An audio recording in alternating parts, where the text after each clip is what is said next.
heard it. Where are we? First Samuel. Remember that? First Samuel, there we go, Art.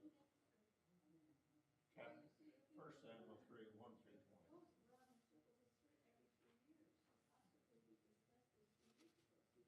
Like yesterday. Yep. Read it. Good afternoon. Chapter 3. Not only anymore. No, it's mid-morning.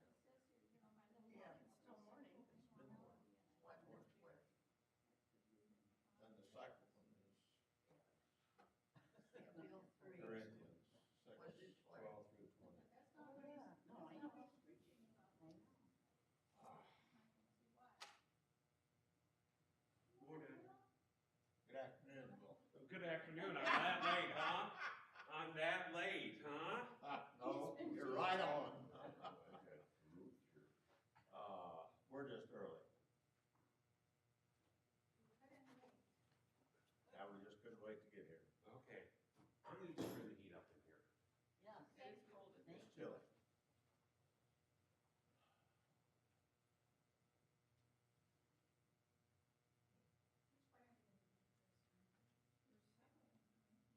Yeah, in front of the boy. I have a little one. Testing. This is my mother. Was it? It is right after Ruth. Okay. There.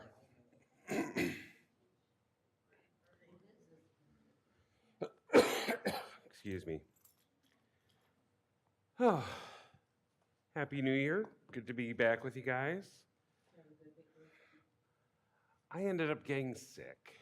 I ended up having I had a fever over New Year's. So we left on Friday and got in, we got into Las Vegas on Friday, and then we were there through Tuesday of last week. And I had a fever starting Saturday night through Wednesday. And so it was not the most enjoyable time. And then still have this gunk sticking around, and it sort of became bronchitis and fun stuff. But yeah.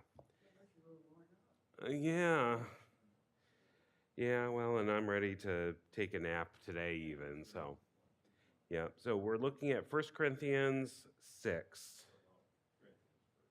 1 Corinthians 6 is going to be our starting thing. I'm going to be preaching on the 1 Samuel passage, the call of Samuel. So why don't we go ahead and open with prayer, friends? God, we give you thanks for this day and this new year, and we pray that in this time we might be drawing closer to you, that we might hear words of you echoing in these chapters, that we might hear words of you echoing in our lives, that we might hear words of you echoing between each other. Help us listen closely to hear you moving and acting and calling us, that we can help participate in your kingdom breaking forth into this world, this day, this year, and forever. We ask this in Christ's name, and all God's people said, Amen. Okay, so 1 Corinthians 6, 12-20. All things are lawful for me, but not all things are beneficial. All things are lawful for me, but I will not be dominated by anything. Food is meant for the stomach, and the stomach for food, and God will destroy both one and the other. The body is meant not for fornication, but for the Lord, and the Lord for the body. And God raised the Lord and will also raise us by his power. Do you not know that your bodies are members of Christ? Should I therefore take the members of Christ and make them members of a prostitute? Never. Do you not know that whoever is united to a prostitute becomes one body with her? For it is said, the two shall become one flesh. But anyone united to the Lord becomes one with him, one spirit with him. Shun fornication. Every sin that a person commits is outside the body, but the fornicator sins against the body itself. Or do you not know that your body is a temple of the Holy Spirit within you, which you have from God, and that you are not your own? For you are bought with a price, therefore glorify God in your body.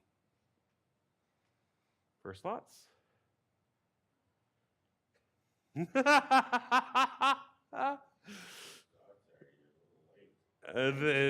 are a little bit late.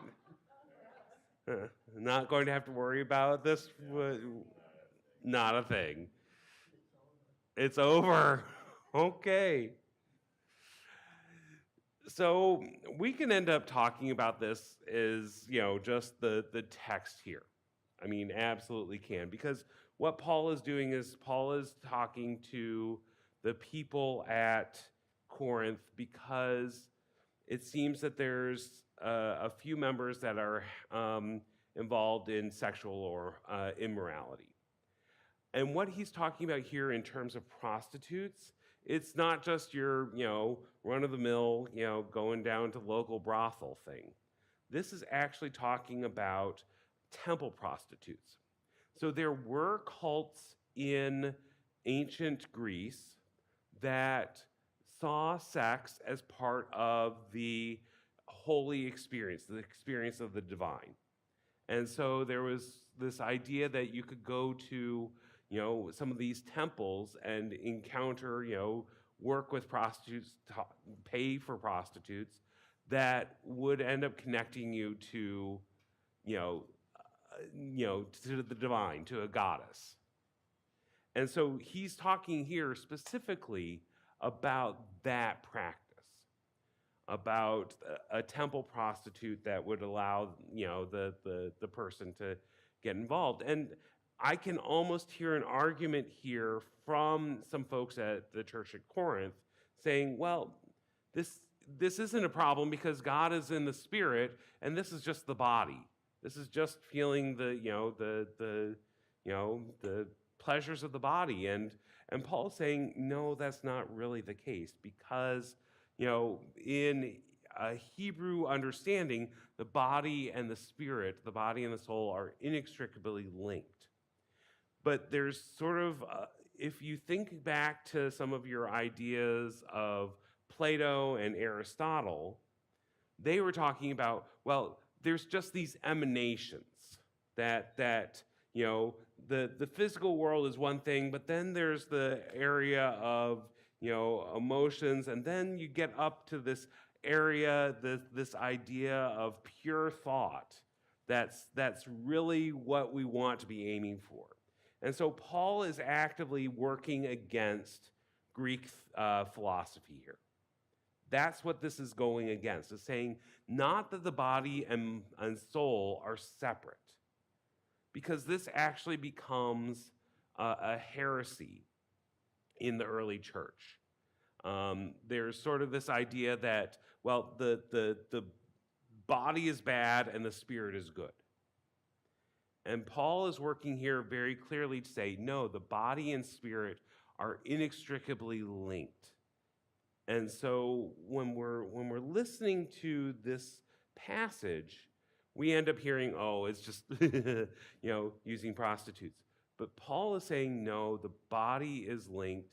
And because of that, he has this very particular understanding that what we do with our bodies, how we act with our bodies, is connected to the spirit, and therefore we have to be careful about that.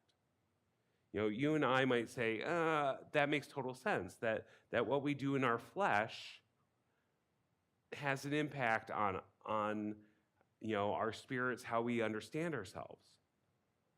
But Greek belief, Greek philosophy wasn't always that in that same mode. They were sort of like, well, your body is one thing. What we're most concerned about is the spirit. And so Paul is working out of a distinctly Jewish understanding that body and soul are fully linked and together. And we're sort of like, yeah, that makes total sense because we've lived through, we are in an era where that isn't necessarily an issue. However, there are still, groups out there that hold this body spirit dichotomy that is, heretical.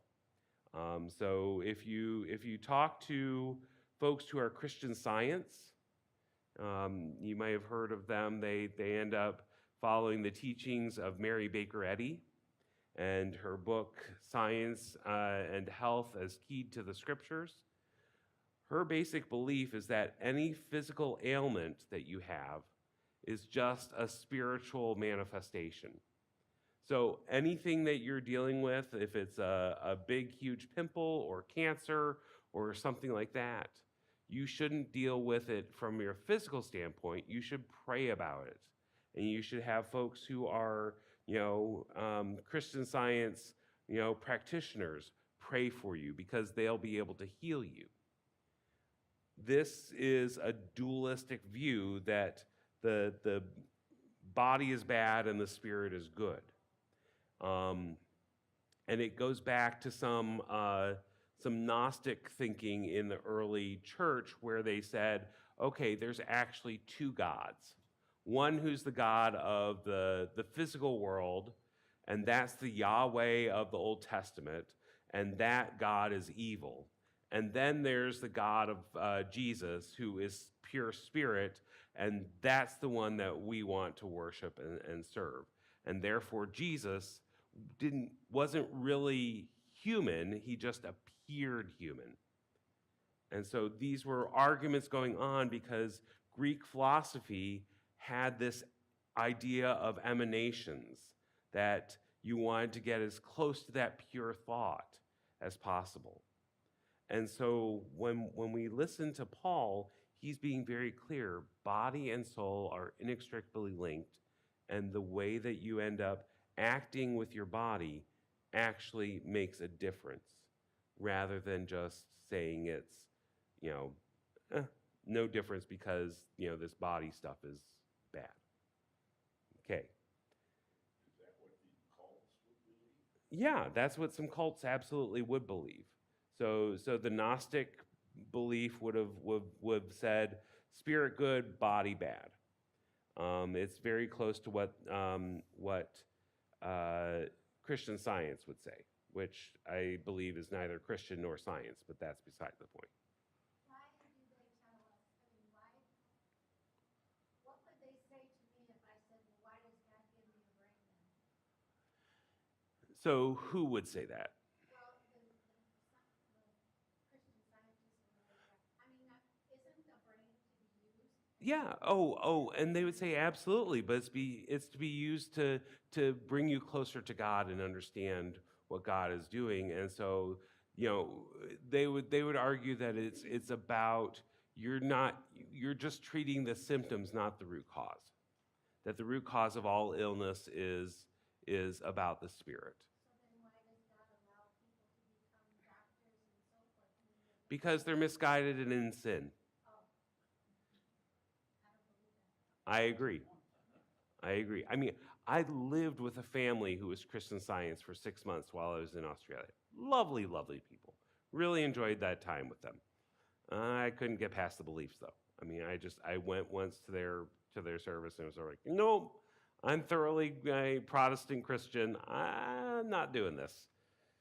Well, that's kind of what I'm getting at is I had a friend who was a Christian Science and she had a son that had like water on the brain when he was born, but they wouldn't do anything about it, and as a result he was retarded, but they could have saved that child. Right. And then she ended up having something that she wouldn't go to the doctor for, and she died very young too. Mm-hmm. This doesn't make sense to me. Well, and that again is a problematic belief in my book, because I would agree that God has given us, brains and the ability to learn and pass learning on and to disseminate learning so that we can learn from other people's learnings and continue to develop, medicine and technology and that kind of stuff. And so that is absolutely part of what I understand as the gifts of God. Um, but it's recognizing that's the entirety of the human being rather than just a spirit that's of concern. Because if we were to stick with that idea, well, it's just the spirit that we have to worry about, then we can get by with saying, well, it really doesn't matter if someone is hungry or is in prison or thirsty or a stranger, because it's all about the spirit. And if their spirit's good, that's just fine. I mean, this is the same argument that we end up getting into slavery about. Well, it's okay because we're bringing them Christianity, we're bringing them salvation. Yeah, no. There's something about, the person is whole with the body and the spirit together. That's absolutely necessary. Yeah. What I can't understand is, if we didn't have you, how would we know that? In a sense, if you're only going to read the Bible and take it literally, Right. some people do, what would you do with us? Okay, so if we were reading this literally, if we didn't have the broader cultural context, we could end up saying, okay, I need to be very careful about how I end up acting with other people. I mean, you could say, okay, no prostitutes. Okay, that's okay. But it's also, I mean, there's also this, this idea of the body is a temple of the Holy Spirit within you. So it's recognizing that we have a spirit and God's spirit is also there. And so I have to respect that. So we could end up going to the point of saying, okay, how do I show care and concern for my body because it's a temple of the Holy Spirit? How do I honor God's presence that is here with me, in how I act, towards myself, how I care for my body, how I, those kinds of things. So that can also be, something that we can pay attention to without knowing the broader context.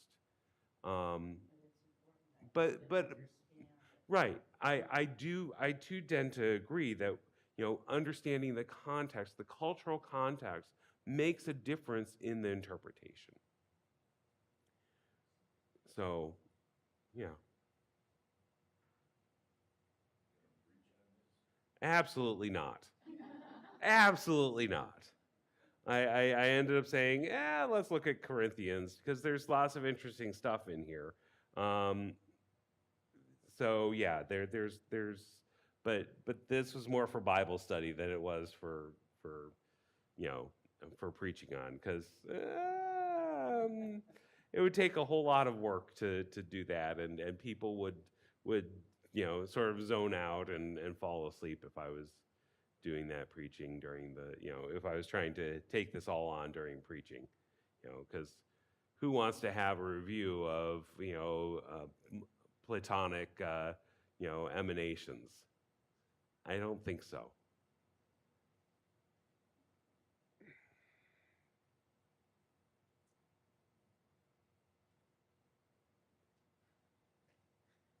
What?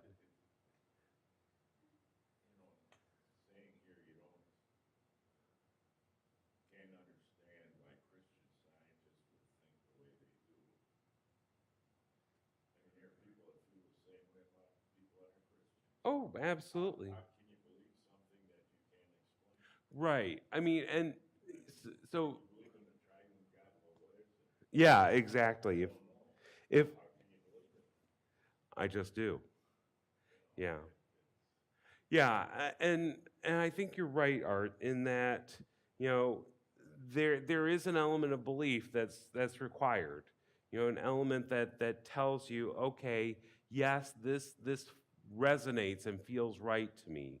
And so for Christian Science, I mean, there is something that is really appealing about saying, okay, it's about the spirit. and that sense of connection to God that's really important. I just read the way that Mary Baker Eddy came to her conclusions. I'm sort of like, yeah, there's some problems there.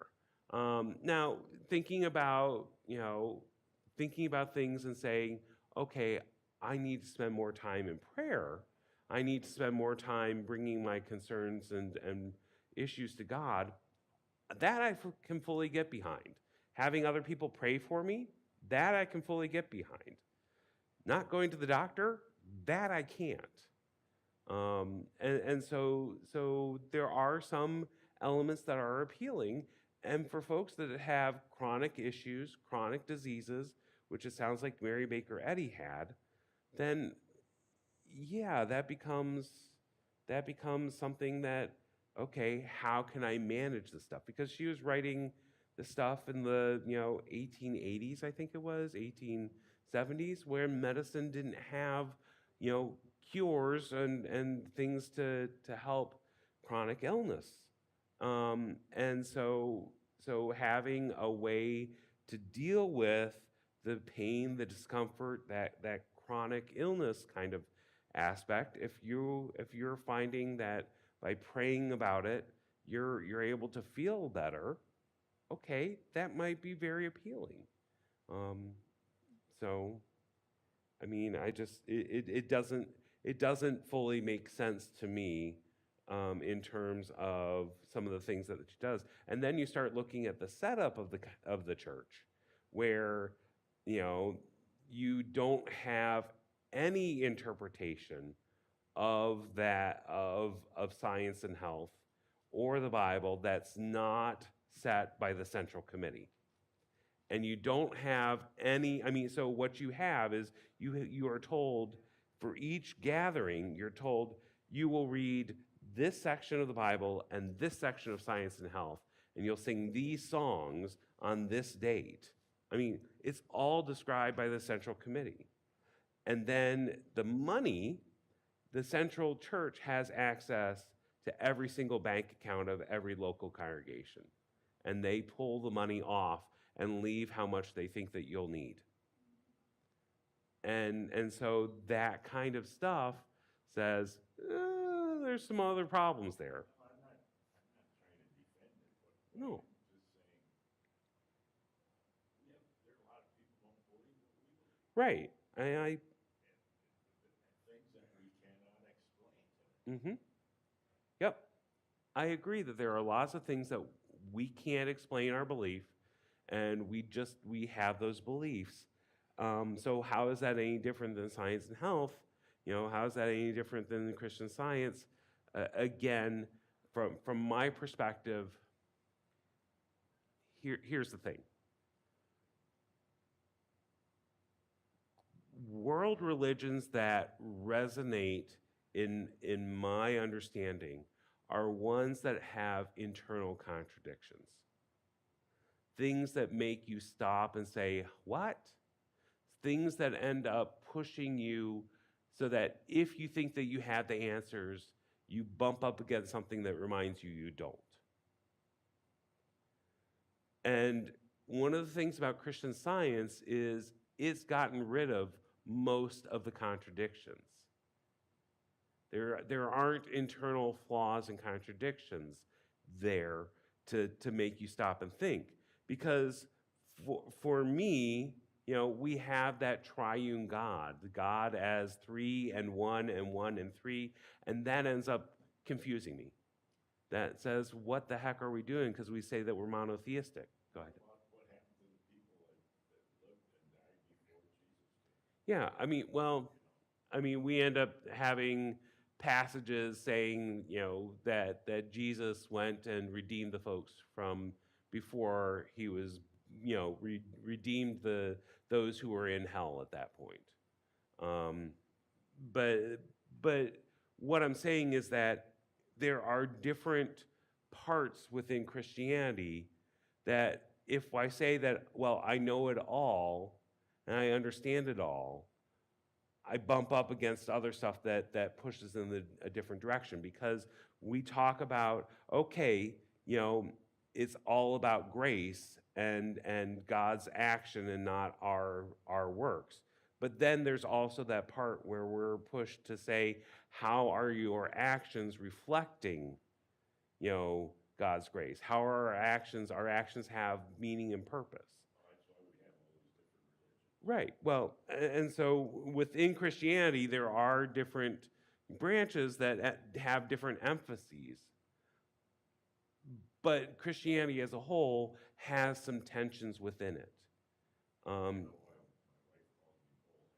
Well, because you are Art. I mean, we've known that. Guilty. Yeah. And that's just fine. It makes things interesting. It makes things more frustrating, but it also makes things more interesting. And so within Christianity, there are contradictions, things that push at different directions. And that speaks, to me at least, to the human condition. That there are ultimately conflicts and things within us that pull at different directions. Just like this idea of, body and spirit, we end up saying, the spirit is willing, but the body is weak. The flesh is weak. We end up understanding that, but we also say that those are one. And so we can't easily separate them out. And those contradictions keep us going back to say, okay, there's always more for me to learn, always more for me to know, always more for me to understand. And it may mean that I need to rethink, re-examine, re-feel my way into what God is doing here. Because God is ultimately unknowable. I mean, we can never fully comprehend God. We can understand little bits and pieces, especially what is, shown to us in Jesus. But if we say that we understand God fully, we've just set up an idol. I just started reading Hosea 3 or 4 chapters. Mm-hmm. And that's a lot of, Yeah. very pleasant. Oh, I mean, Hosea is absolutely doom and gloom, and it's calling out all kinds of bad behavior, and and all these images of, the world torn apart. I mean, there's lots of things about the prophets that are calling out against bad behavior, about treating people inhumanely, about not being faithful and committed to God. There's all that stuff there. Is that what we do today? Absolutely, it is what we do today. I mean, we haven't, even though we've improved technology, we've gotten, we've improved agriculture, we've improved all kinds of stuff so that we aren't, just living in a subsistence, tribal community anymore.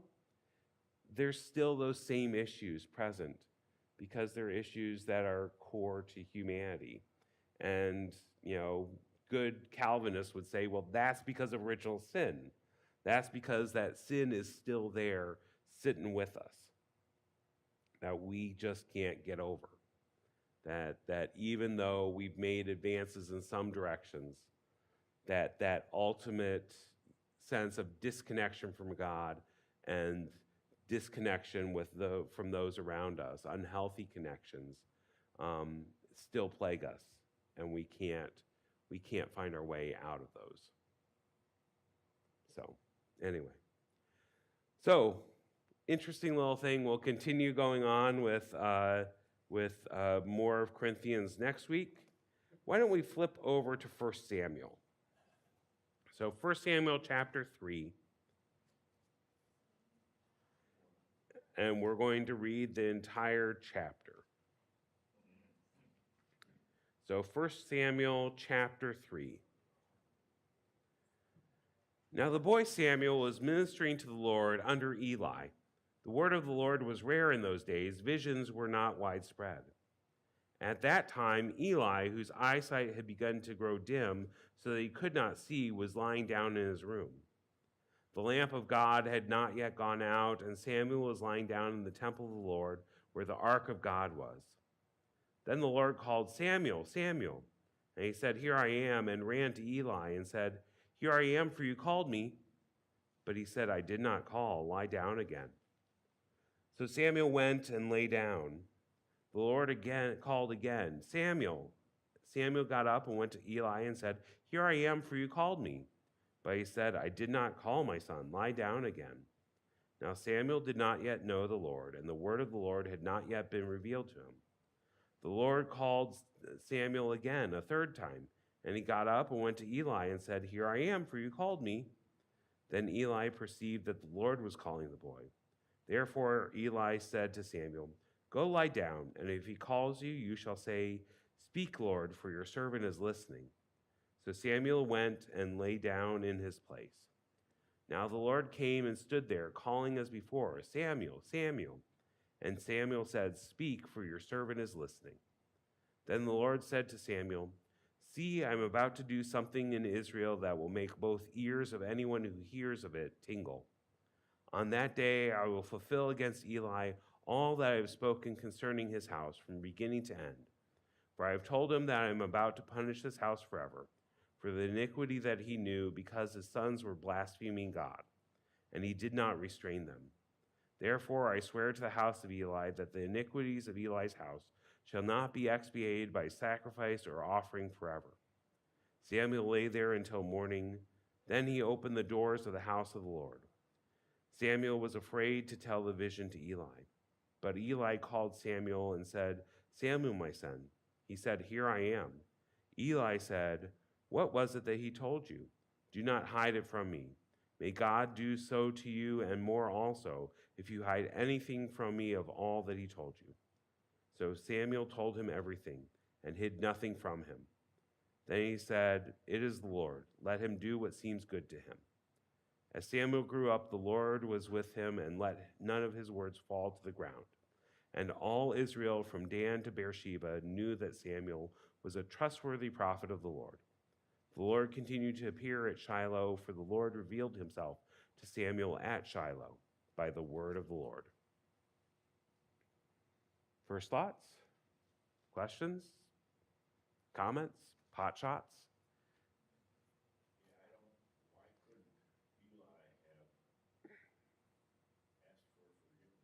Why couldn't Eli have asked for forgiveness?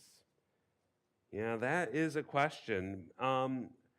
So I think one of the things here that we need to pay attention to is that there is a story going on here that shows that Samuel is the new chief prophet, the new, main man here in Israel. And so there has to be a way to show a transition.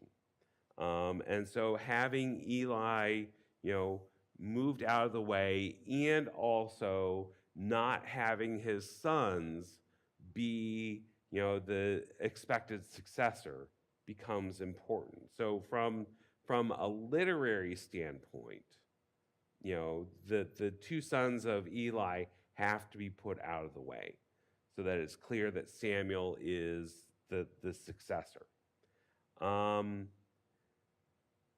so, yeah, there is that. Well, why couldn't things just be forgiven and everyone be okay and go on with their lives, even with Samuel being clearly the next person?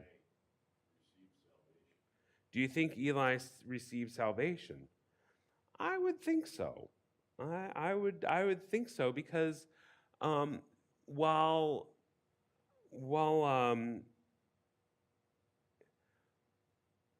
there is an indictment of Eli for not teaching his sons properly, for not restraining those sons from whatever they did that wasn't good in God's eyes.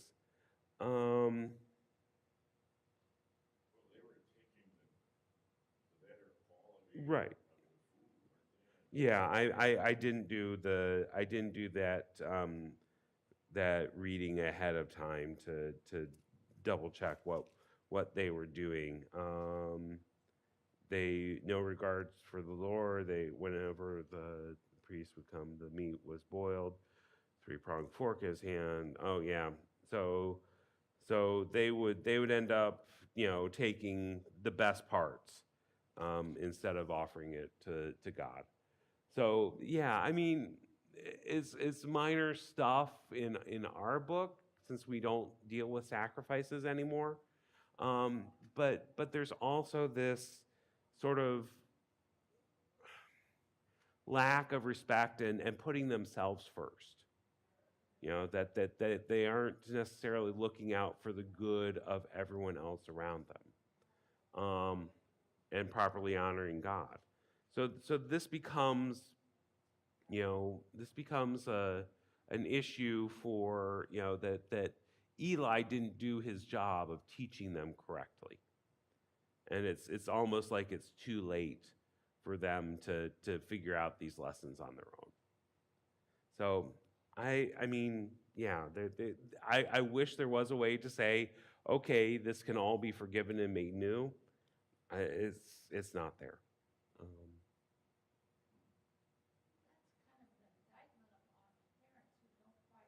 Yeah, it absolutely is an indictment on parents. And here's the thing is that again, there is a different sense of propriety, a different sense of how things are supposed to happen in this society than ours. There wasn't necessarily the high value of independent thought and action that we have for our offspring. And so it's more about, decorum, about, proper etiquette and the way of acting in the presence of elders. And so that becomes different traits that are prized above others. So that becomes definitely a factor here. Then you go back to 22. Now Eli was very old. He heard all of his sons were doing to Israel. Mm-hmm. They lay with the women who served, so on and so forth. Then in what we just read, it says he didn't know. No, it says he did know, that, for I have told him that I'm about to punish his house forever for the iniquity that he knew because his sons were blaspheming God, and he did not restrain them. That's there. He did not try to restrain. Yeah, he did not stop them from doing this. He didn't, say, right. Because he didn't do that, because he didn't put his foot down, because he didn't say, you're done, because he was an indulgent father that just let him go amok, then this is what happens.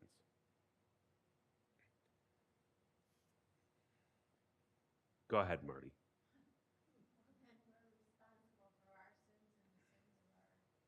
Kids? Well, I think that there's also a little bit of difference here because Eli is letting his sons take advantage of his position, because Eli is the preeminent prophet of God at this point. And so his sons are sort of, hanging on his coattails, taking advantage of his position for their own advantage, of, taking the choice pieces of meat out of the boiling pot, taking, the choice women out of, wherever. And so this becomes, an issue of them not acting responsibly and abusing their dad's position, and their dad not doing anything about it.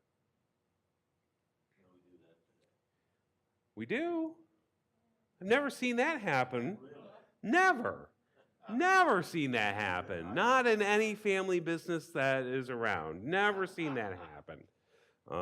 Never seen it happen in politics either.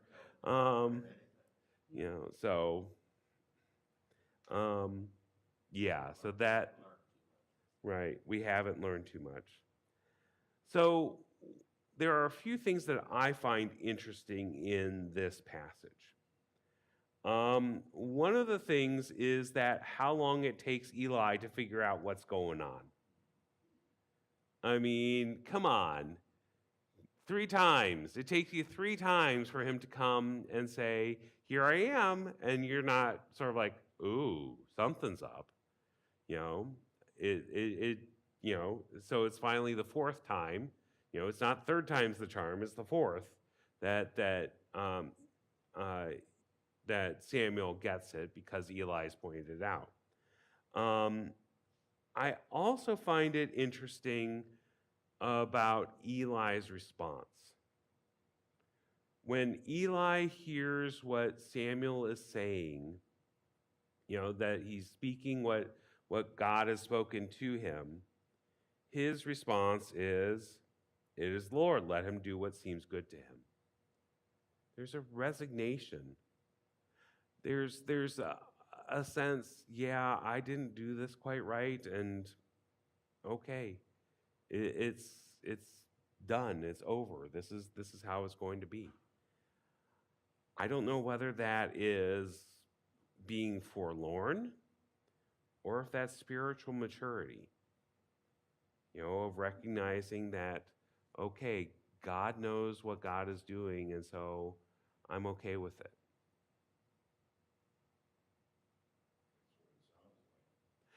To me, it absolutely sounds like spiritual maturity. That, okay, God's going to do what's best for everyone. And so let God do that.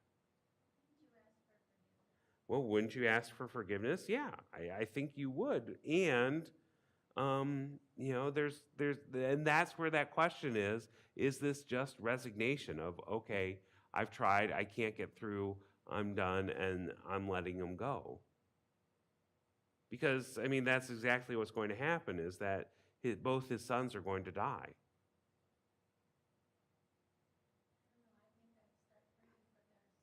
Yeah. Yeah. I don't know exactly what I would do, but this is it's sort of that weird, is this spiritual maturity that that acceptance of what God is doing, or is it just resignation of I've tried and whatever, I can't do anything at this point. Right. And maybe that is the case, that they have, that he has, but I don't know.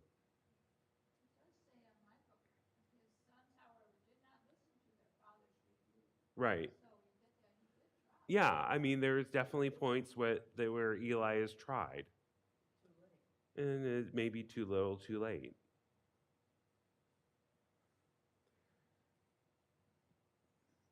What's up?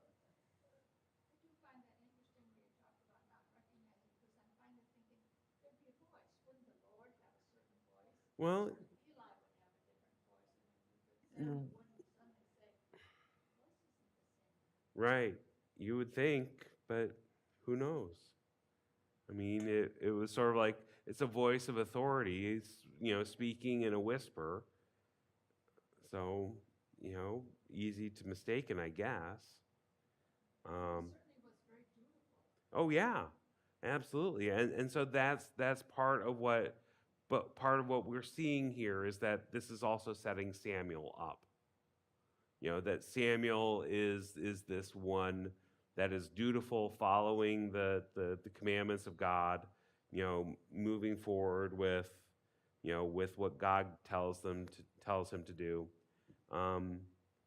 And so I think I remember, though, that Samuel's sons fall into a similar pattern as Eli's. I'm not positive about that, but that would be sort of ironic. But then another point in here that I find interesting is Samuel's, fear when he hears this. What is his response? I don't want to tell him. I don't want to tell Eli this bad news.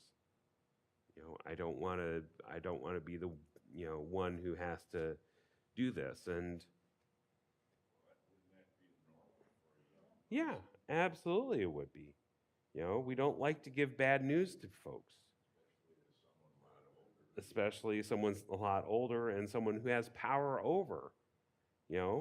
If he gets mad, get out of here. You're full of it. You're no longer welcome here. It could easily become that kind of situation. Um,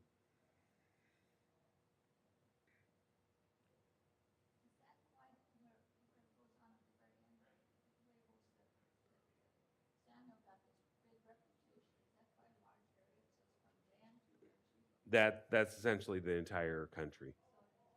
Yeah, it's the entire country that knows about Samuel. Yeah, that idea, all Israel from Dan to Beersheba. I think Dan is in the south, Beersheba is in the north, but I'm not positive. But it's a wide area.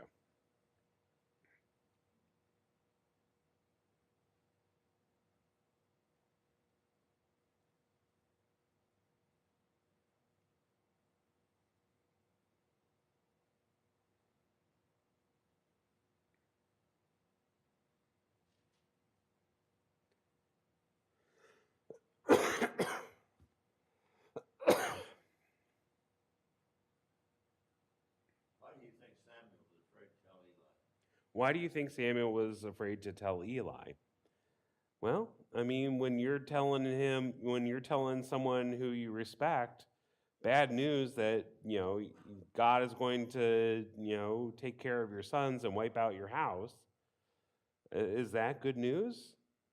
And so it's either out of compassion, I don't want to give you bad news, or it's out of fear, how is he going to react with this? Or a combination. And so, you know, I mean, how would do you folks like sharing bad news with people? No. I don't. Sometimes you have to. Sometimes you have to, absolutely. And so this shows some spiritual maturity on Samuel's part that he's willing to take that risk. Did Samuel die by breaking his neck then, or was that Eli? I think it was Eli. I don't remember how Samuel died. And his sons died. Yeah. Yep. Um, um,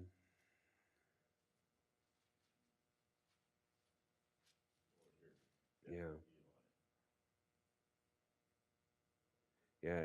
Eli was 98 years old. His eyes were set so he could not see. So that gives you some indication that this man is not like Moses. Yeah, here, Because mentioned the Ark of the Covenant, Eli fell backward off the chair. And his neck was broken and he died. yeah. So his sons got killed and they got the Ark of the, they stole the Ark, I guess. Verse 17.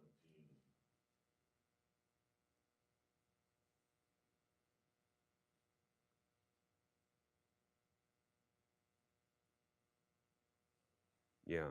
Yeah. So he ended up hearing about the Ark of the Covenant. He is getting captured by the Philistines. He ends up falling over backwards and breaks his neck and dies. So yeah, there is this, but one of the things is this idea of sight, the metaphor of sight that's going on here, that, God is invisible. Samuel's laying down in the temple and hears his name called. He doesn't know who's calling, so he goes to Eli. Eli can't see at this point. So if we remember Moses, one of the things that the stories say about Moses was that, he died at whatever age, 90s, 100, 100 and something, and his sight was not dimmed. He was still able to fully see. And who among us at, 80 or 90 isn't using glasses to read or something like that. So what they're saying is that there's something particular about Moses being able to see. Here, Eli, he isn't able to see. He's not able to see what's going on, both physically, but then also metaphorically, that he's not able to see what's going on with the sons, or at least not able to do what needs to be done to keep them in check. And so, but he still has some insight because he's finally able to gather that, the voice calling to Samuel is God. And so it's sort of this interesting play of who's able to understand, who's able to see, who's able to get it. Eli gets a little bit, but he's missing a lot. Samuel finally gets it because Eli has guided him, but there's sort of this, learning curve that's still needed for Samuel. So this is all playing into the story and the metaphor going on there. Yeah. I'm kind of intrigued about the whole concept. It's Hannah who suddenly, is able to have her, so she has Samuel. And yet I hear after all that long time, her wanting to have a child, she gives him to the temple. Right. And he's just a little boy. Is this a common thing among So the idea of Hannah, we end up needing to remember the story of Hannah, where she was the, favored wife of this man who had another wife, and the other wife had kids, but Hannah didn't, and so she ended up going to the temple at Shiloh, and ended up praying for a baby, and eventually it was granted. And so once Samuel was born, it had grown enough that he could be there in the temple. She took him there and left him there, dedicated him to God. I don't know. I don't know whether this is a common practice or not. But we do have sort of this idea that, okay, this is a special child because of the conception, not immaculate conception, but because God has said, here is the blessing to your request. And then the response is, okay, you've given me the son.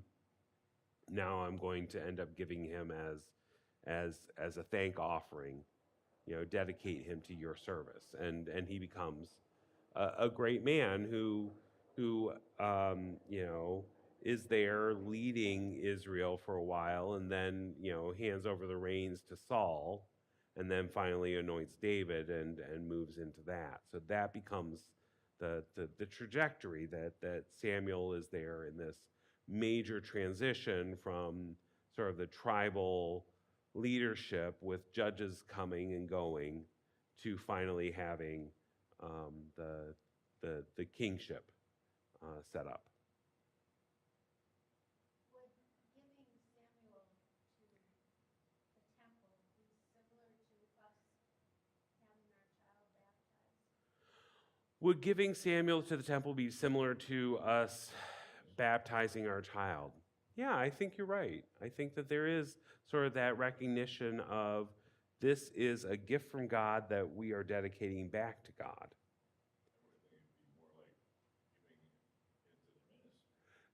So you could end up, yeah, I mean, we could end up saying, what happened, previously. Well, okay, we're going to send you to the convent. We're going to send you to the monastery because we're dedicating you to God. And we also can't afford to feed this extra mouth. I mean, Middle Ages. But I think that there, from a Protestant standpoint, we could definitely talk about, baptism is indeed that dedication and this recognition that, that God has a claim on life, on our lives, and calls us to particular forms of service. So, in Protestant view, a minister